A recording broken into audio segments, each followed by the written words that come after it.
Alors on peut comprendre les inquiétudes et l'opposition des élus des Yvelines au sujet de la création de la ligne nouvelle Paris-Normandie.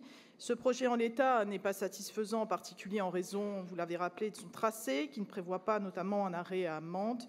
Les usagers resteront donc à quai et verront passer les trains.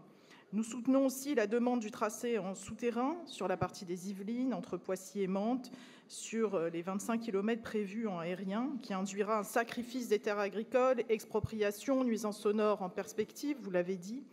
Néanmoins, parce que nous défendons des solutions de mobilité décarbonées pour faciliter le report modal, notamment pour désaturer la 13, cette ligne nouvelle est utile au développement de la vallée de la Seine et répondra aux problèmes récurrents de saturation de la route, notamment sur le nœud ferroviaire de Rouen et entre Mantes, la Jolie-Paris, qui conduit à une quasi-saturation de l'infrastructure ferroviaire, avec pour conséquence allongement des temps de transport.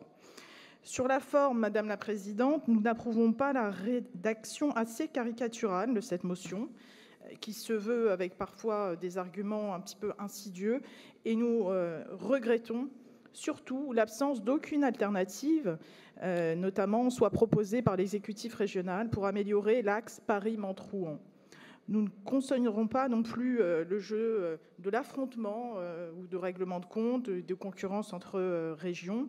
Nous vous demandons donc de reprendre les discussions dans un cadre apaisé pour proposer un aménagement harmonieux des territoires, comme c'est le cas d'ailleurs dans les instances de l'axe Seine, où la maire de Paris, le maire du Havre et les métropoles collaborent en construisant des stratégies gagnantes. Il s'agit donc de répondre efficacement au sentiment de relégation de beaucoup d'usagers à qui vous avez promis la révolution des transports et qui attendent des solutions de mobilité 100% décarbonées. En conséquence, nous nous abstiendrons sur cette motion. Nous vous demandons de reprendre les discussions et de développer une coopération interrégionale harmonieuse et équilibrée. Il s'agit donc sans tarder de répondre aux grands enjeux de la transition écologique, économique, touristique, culturelle, pour bâtir des stratégies communes et assurer une visibilité nationale et européenne. Comme vous l'avez dit en introduction, Madame la Présidente, vous êtes en première ligne pour relever tous ces défis. Je vous remercie.